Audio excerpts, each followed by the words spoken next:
To awaken is to encounter a curious kind of sorrow, a quiet exile, one that occurs not by leaving the world, but by beginning to see its inner workings.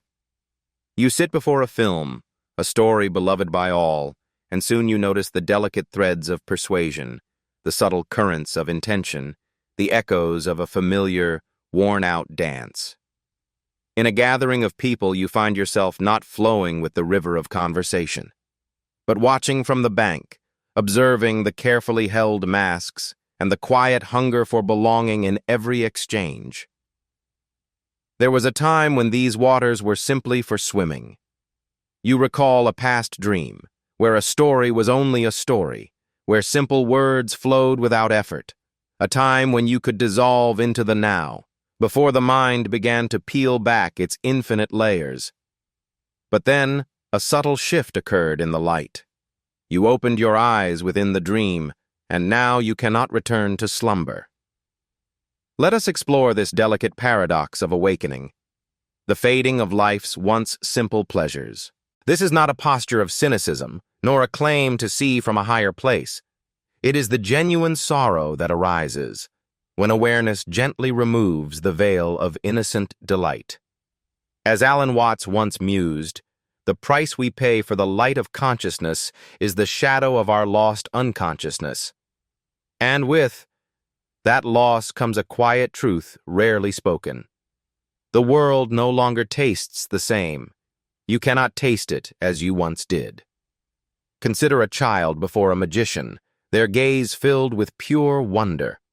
For them, the magic is utterly real. Now, place yourself in that audience, watching the same performance. You perceive the swiftness of the hand. You understand the dance of distraction. You may admire the artistry, the cleverness of the game, but the enchantment has vanished. And so it is for the awakened mind with the grand performance of life. You find you cannot watch the world's daily drama without sensing the unseen currents shaping each narrative. You cannot drift through the river of images without seeing the performance, the carefully polished reflections in the mirror. You notice the profound yearning for an echo from the outside world, and you cannot attend.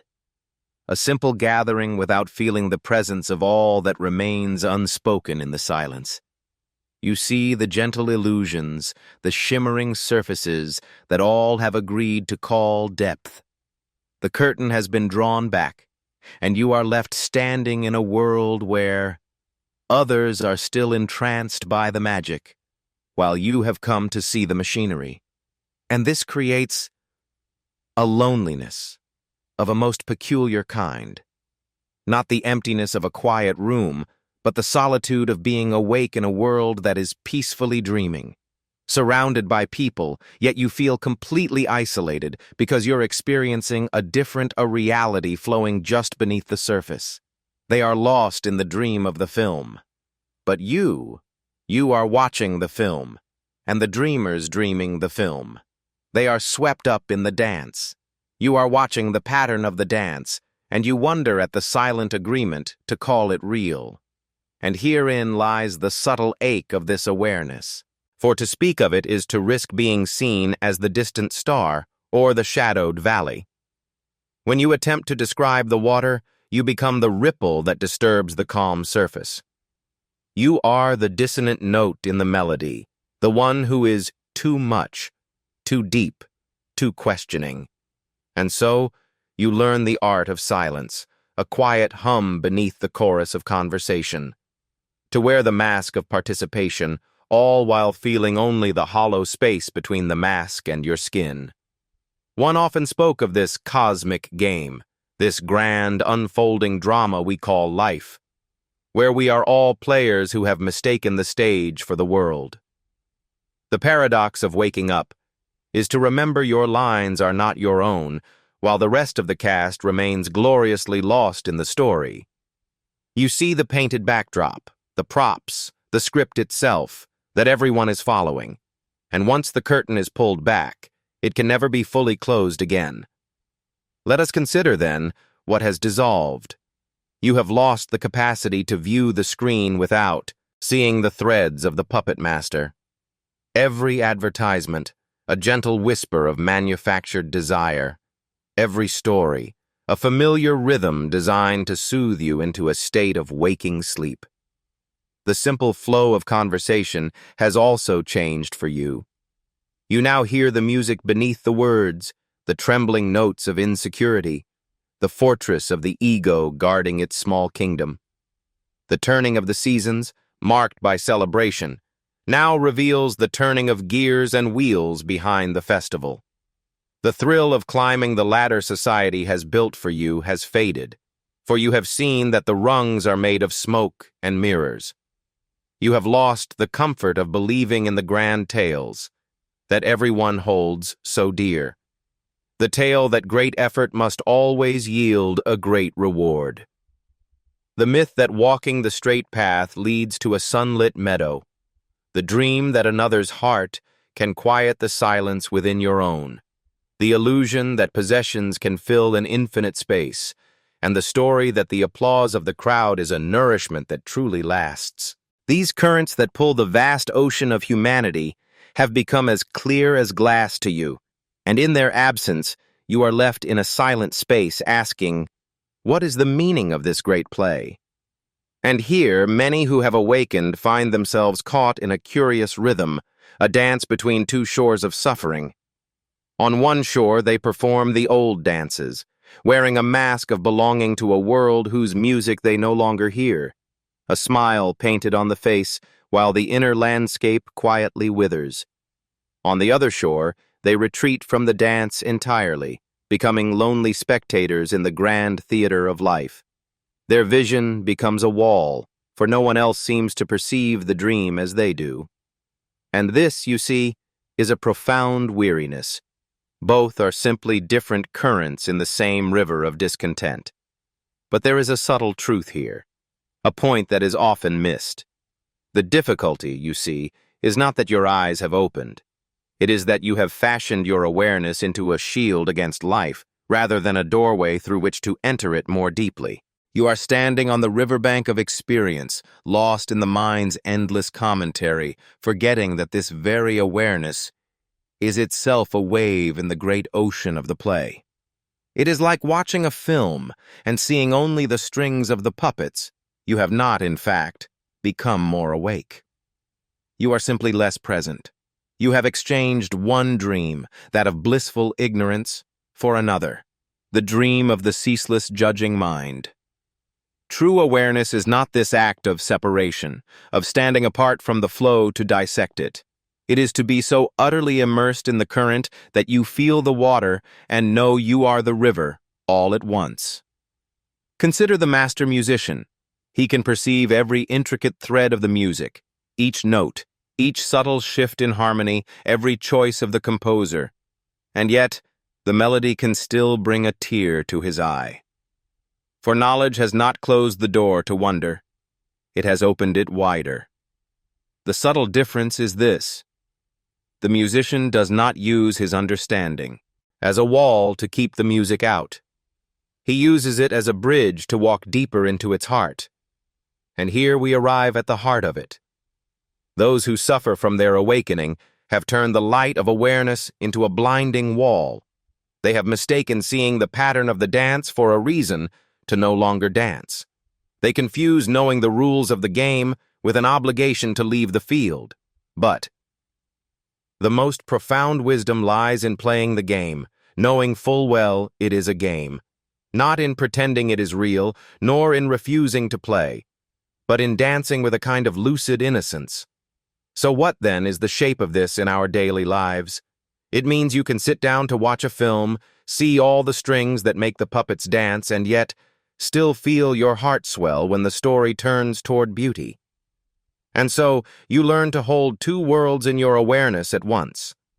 In a simple conversation, you can perceive the dance of ego, the subtle defenses, yet still choose to meet the genuine being that flickers behind the performance. You can enter the rhythm of a holiday festival, knowing full well the gears of commerce that turn it, and yet find an authentic warmth in the simple coming together of souls. The great turning point is this: to cease using your insight as a shield to keep the world at bay. Instead, let it be a doorway through which you enter life more deeply, with a softer heart and a more playful spirit. You see, you are not a spectator of the great dance. You are in it, a wave in the same ocean as all others. The only distinction is that you have glimpsed the nature of the play, and this very knowing can become either the bars of a cage or the key that sets you free. When you notice that old feeling of disdain arise, watching others delight in what you deem trivial or hollow, take a breath. Inquire within, what fortress am I guarding with this distance? What truth do I imagine I am proving by refusing to join the dance? And very often you will discover this refusal is but another costume for the ego, a subtle way of whispering to yourself that you are somehow special or above it all. You have woven your awareness into a new identity, and this self-image demands that you remain apart, a distant observer, untouched by the simple currents of joy that move through humanity. But let us consider a rather prickly truth. This inability to delight in simplicity is not a measure of your spiritual height. It is, in fact, a sign that you are caught. You have merely exchanged one cell for another, escaping the prison of naive belief, only to build a new one, made from the cold bars of analytical distance. True liberation is the art of flowing, of moving like water between viewpoints, to possess a deep vision, and yet to dance with a light heart, to understand the clockwork of the universe, and still be utterly enchanted by the mystery. You see, there is a profound difference between knowing about a thing and the direct knowing of it. You have learned much about life. You have dissected it. You have mapped its currents. You have seen the ghost in the machine, but you have forgotten the art of direct knowing, of tasting the moment as it is, without the constant chatter of the mind. You have become so fascinated with the watcher in your head that you've forgotten how to simply be the presence in which everything appears. The way through this is not to erase the map you have drawn. One cannot return to the dream, nor indeed should one wish to. The way forward, you see, is to notice that your awareness is but another wave arising in the ocean of consciousness. It is not the whole of you. It is merely a pattern you are experiencing. And when you cease to identify so utterly with the calculating mind, a most curious thing unfolds. You find that the clarity of seeing remains, and yet you are free to join the dance. Consider it in this way. For now, you are like one who has learned the secrets of the magician and can no longer be enchanted by the illusion. But the true artist, the filmmaker in love with light, can watch the film, see every technical choice, appreciate the craft, and still be swept away by the dream on the screen. They have woven their knowledge into their being. They have not allowed it to become a wall between themselves and the living moment. This is your invitation now, not to return to a former innocence, but to arrive at what might be called a second seeing. The innocence that blooms after knowledge, the art of playing the game, while knowing full well it is a game. The freedom to lose yourself entirely in the music of the moment, while at the same time you are aware of the silence from which it arises. This is not a contradiction. It is the very signature of wisdom. So, you begin gently. The next time you find yourself where others are enjoying what seems to you a shallow stream, instead of at once retreating into analysis and separation, simply try this. Acknowledge the surface, yes, but then consciously choose to look for the current flowing beneath. Look for what is truly unfolding under the performance. Not the mechanism, not the ego play, but the deep human current of connection, of shared joy, of a search for meaning expressing itself through these imperfect forms. Everyone at that gathering, making small talk, they are not just playing a part. They are genuinely attempting to bridge the space between them using the familiar gestures they have. That motion picture, with all its calculated effects, was created by human souls trying to tell a story that stirred within them, however flawed its telling. That holiday ritual, wound up in the machinery of commerce, is also a deep human need to mark the flowing of time, to gather close, to weave a shared memory. When you begin to look for this genuine heart, this human pulse beneath the awkward costume, the world begins to shift. You are no longer the separate observer, judging from afar. You are recognizing your own reflection in the other. You are seeing that you, too, are part of the dance, simply moving to a different rhythm. The role you play, that of the detached observer floating above the stream, is itself a kind of dance. It is a beautiful mask, but a mask nonetheless, just like all the others in this great play. And the secret, you see, is that awareness without a warm heart is simply a colder room in the same old prison of the self. So when you find your knowing has placed you on a lonely shore, looking down upon the waves of life, you must realize this is not the seeing you seek. True awakening is a flowing into the current, not a retreat from it. It allows you to feel the shared rhythm, the common pulse, in everyone's wonderful, clumsy dance toward the light.